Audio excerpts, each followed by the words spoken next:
Hello everyone, this is Purvi and welcome to my channel access to learn. आज हम discuss करेंगे child development pedagogy. हमारा topic है Piaget theory of cognitive development. TET exam में Piaget theory के ऊपर 2-3 question पूछे जाते हैं, तो अगर हम पूरा थ्योरी एक बार डिस्कस कर लेंगे तो आई होप आप लोग आंसर कर पाएंगे अगर पियाजेट थ्योरी से क्वेश्चन आता है तो चलिए देख लेते हैं Piaget theory of cognitive development. Piaget जो हैं वो एक स्विस साइकोलॉजिस्ट हैं।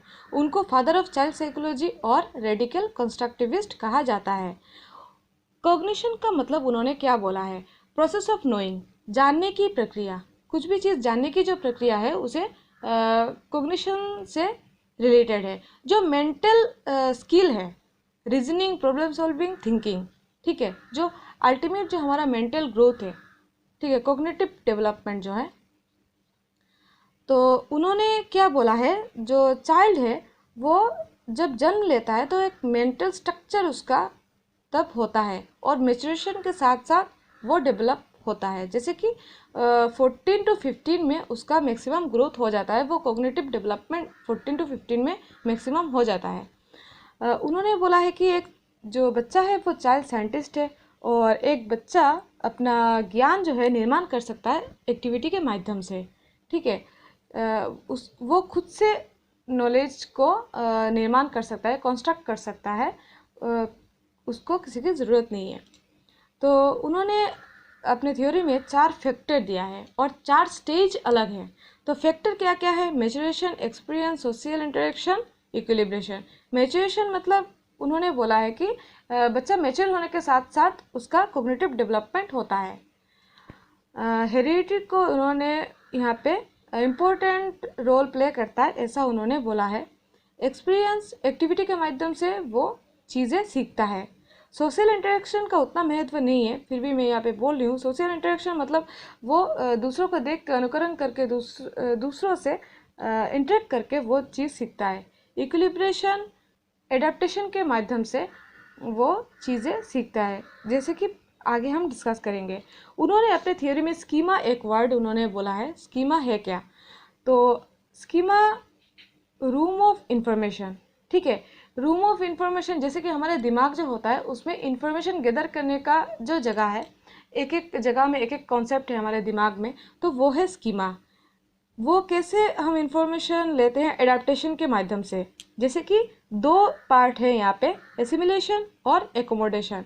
एसिमिलेशन मतलब ऐड न्यू थिंग, नए चीज़ हम ऐड करते हैं, और एकोमोडेशन मतलब मॉडिफाई करके हम चीज़ समझते हैं। जैसे कि एग्जांपल ले लेते हैं यहाँ पे स्कीमा का।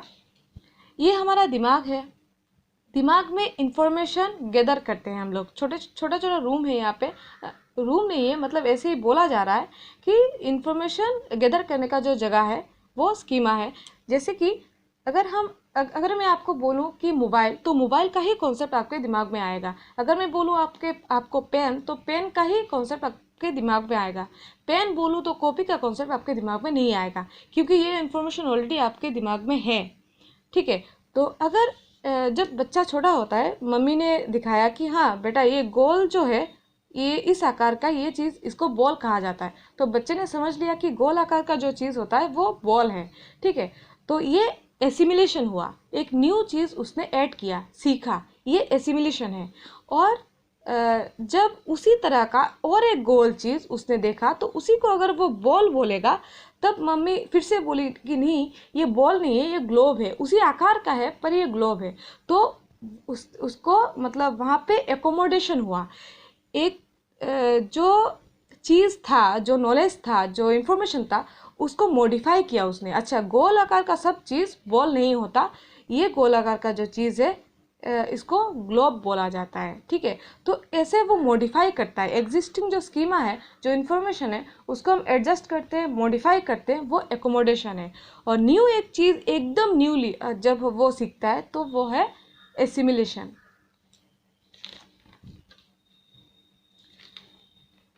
अब देखते हैं हम 4 स्टेज जो है, 4 स्टेज जो है उनका क्या क्या है कॉग्निटिव डेवलपमेंट के ऊपर। यहाँ पे मैंने लिखा है SPCF, शॉर्ट फॉर्म में आप लोग याद रख सकते हैं। Sensory motor stage, pre operational stage, concrete operational stage, formal operational stage. तो फर्स्ट है सेंसरी मोटर। सेंसरी मोटर जो स्टेज है वो 0 to 2 ईयर्स, 2 वर्ष तक ये स्टेज रहता है। इस स्टेज में क्या क्या डेवलप होता है, कैसे कैसे बच्चों का एक्टिविटी क्या होता है, चलिए देख लेते हैं। सेंसेस आर टीचर, वो छू के, सेंसेस जो हमारे इंद्रियां हैं, मतलब सेंस से वो समझता है। हाँ, जैसे छू के समझता है, देख के समझता है, टंग से समझता है। तो ऐसे सेंसेस इंद्रिय के माध्यम से वो समझता है। इंद्रिय जो है वो उसकी टीचर होती है। तब छू के वो समझेगा ऐसा चीज़। रिफ्लेक्स एक्शन मतलब एक बच्चे के सामने, अगर आंखों के सामने अगर आप अचानक से जाके ऐसे चुटकी बजाएंगे तो आँख बंद कर देगा, पलक झपक देगा, ठीक है। तो वो है रिफ्लेक्स एक्शन, उसे तब ऑटोमेटिक उसका आँख बंद हो जाएगा, रिफ्लेक्स एक्शन है ये। इमिटेटिव बिहेवियर, इमिटेटिव बिहेवियर मतलब वो दूसरों को अनुकरण करता है, देख के नकल करता है, इमिटेटिव बिहेवियर। ऑब्जेक्ट परमानेंस, ये बहुत इंपॉर्टेंट कैरेक्टरिस्टिक्स है इस स्टेज का।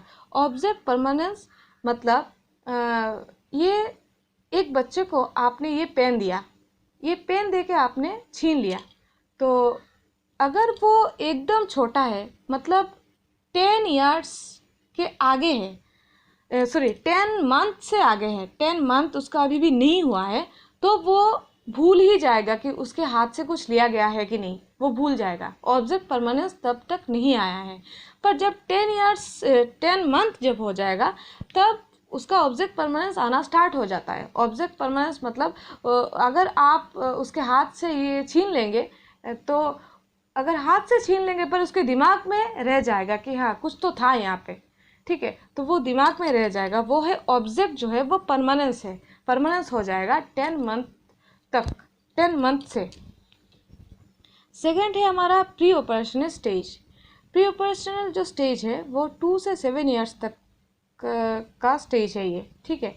Lack of mental activity, mental जो एक्टिविटी है, मानसिक जो गतिविधि है उसकी कमी रहता है प्री ऑपरेशनल स्टेज में, 2 से 7 वर्ष में। लैंग्वेज डेवलपमेंट जो है वो बहुत मतलब ये क्रूशियल स्टेज है लैंग्वेज डेवलपमेंट का, इसी स्टेज में लैंग्वेज डेवलप होता है। और इरिवर्सिबिलिटी, इरिवर्सिबिलिटी मतलब आइस, जल से मतलब पानी से आइस होता है और आइस से पानी होता है, ठीक है। पानी से हम आइस बना सकते हैं और आइस को पिघला के, बर्फ़ को पिघला के हम फिर से पानी बना सकते हैं। ये उसको समझ में नहीं आएगा इस स्टेज में, इरिवर्सिबिलिटी, ठीक है। मतलब ये समझ में नहीं आएगा कि पानी से ही आइस बन सकता है, बर्फ़ बन सकता है, और बर्फ़ को फिर पिघला के आइस पानी बना सकते हैं हम, ठीक है। इसके बाद है प्री चाइल्डहुड स्टेज। इस स्टेज को प्री चाइल्डहुड स्टेज भी बोला जाता है। ऐसे क्वेश्चन आई थिंक आ जाएगा कि इस इरिवर्सिबिलिटी किस स्टेज में है, या फिर ऐसे टाइप का आई थिंक क्वेश्चन आ सकता है। ईगोसेंट्रिज्म, तो इस एज में बच्चा ईगोसेंट्रिक होता है, मैं हूँ, ठीक है। वो खुद को ही मतलब ज़्यादा इम्पोर्टेंस देता है। वो मतलब दूसरों की जो पर्सपेक्टिव है, जो पॉइंट ऑफ व्यू है, वो समझ नहीं पाता।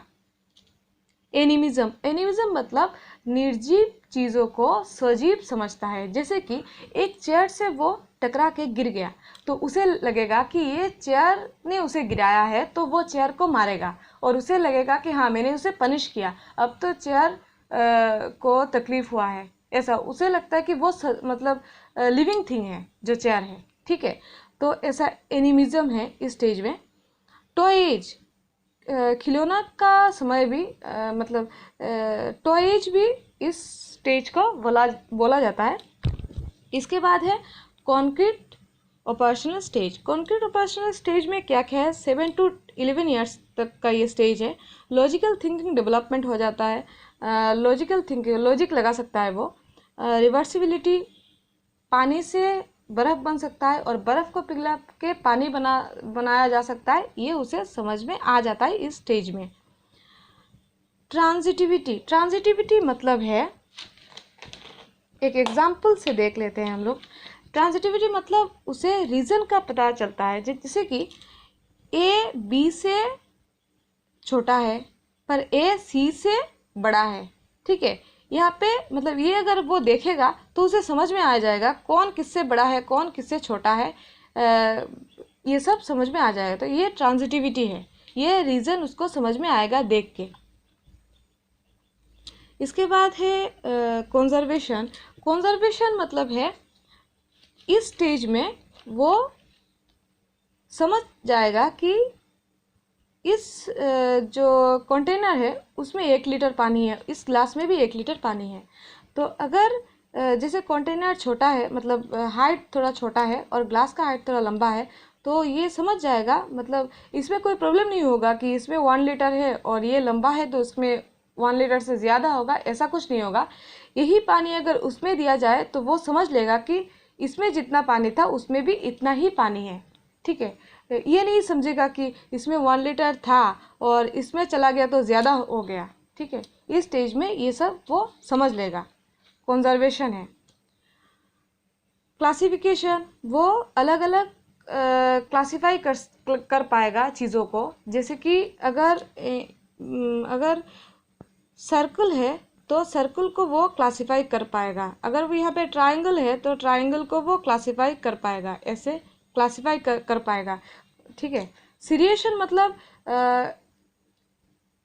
ऊपर से नीचे, नीचे से ऊपर, इस स्टेज में ये सब भी वो कर पाएगा। जैसे 1 2 3 4 ऐसा होगा, फिर अगर उल्टा करे तो 4 3 2 1 ऐसा होगा। तो ये सीरिएशन जो है, सीरिएशन वो को भी वो इस स्टेज में समझ पाएगा।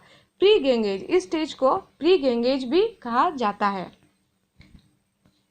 गैंग मतलब झुंड में चलना, तो झुंड में चलने से आगे का जो स्टेज है ये है। इसके लास्ट में आता है फॉर्मल और पर्सनल स्टेज। एडोलेसेंस से एडल्टहुड तक का ये स्टेज है। तो इसमें है एब्स्ट्रैक्ट थिंकिंग।